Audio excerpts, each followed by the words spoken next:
This is a story of evil. This is a story of putting money above all else. This is a story of addiction and human suffering. This is the story of sugar. It's been known for many years how addictive sugar is. Addiction Center says that sugar is as addictive as cocaine. It also notes that a recent study has confirmed there is a link between sugar addiction and alcoholism.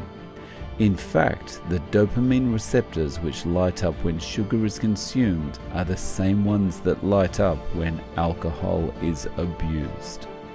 But to really see the evil, we need to go a little deeper than just sugar.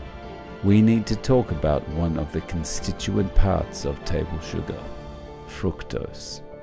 It is fructose which is the preferred method of sweetening our foods. Let's take a step back.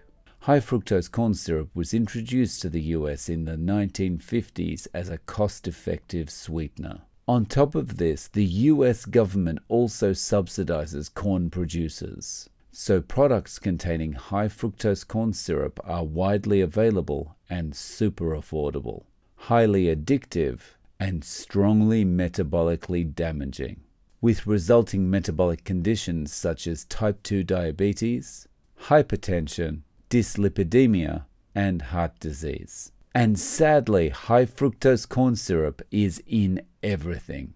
Let's take soda as an example.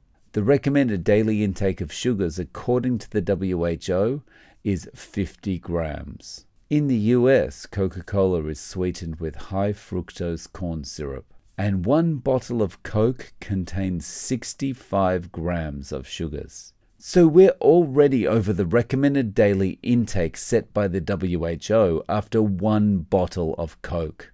And now here's where things get really sinister. Fructose is metabolized in your liver the same way as alcohol. And a common condition suffered by alcoholics is fatty liver disease. But now that fructose is being consumed so heavily, we are seeing children with fatty liver disease. Non-alcoholic fatty liver disease. And no one escapes. High fructose corn syrup is vegan, so it's even included in lots of vegan-approved foods. And it gets more sinister. Food manufacturers understand that the consumer is wising up to the dangers of high fructose corn syrup. So what do? Replace the high fructose corn syrup in their products. But isn't it a costly process to replace one of the main ingredients in a food product, you might ask? Not really. Why remove the ingredient when you can just rename it? Instead of high fructose corn syrup, let's just change the name to isoglucose or crystalline fructose. That way we can now say that our product contains no high fructose corn syrup. Job's done. I make myself more aware of these things nowadays that I'm eating a sugar-free diet.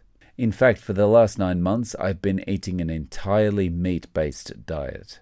And while this has had massive beneficial effects on my health, it's also allowed me to look more critically at the food that we eat.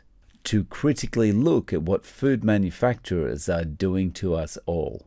So whatever way of eating you follow, or will follow in the future, I'd like to make one recommendation. Eliminate all processed foods containing sugar or high fructose corn syrup. As a side note, I often hear from people who tell me that eating lots of red meat will cause type 2 diabetes and other diseases. But let's look at that claim seriously. Imagine locking 2 people away for a year. For that year, feed one of them exclusively red meat, and feed the other one exclusively sugar. Which one of them do you think is going to get diabetes? Guys, thanks for watching. Please don't forget to click like and subscribe. And if you enjoy my videos and you'd like to support the channel, consider becoming a channel member. Click the join button under this video or the first link in the description. Thanks again, and I'm looking forward to seeing you in the next video.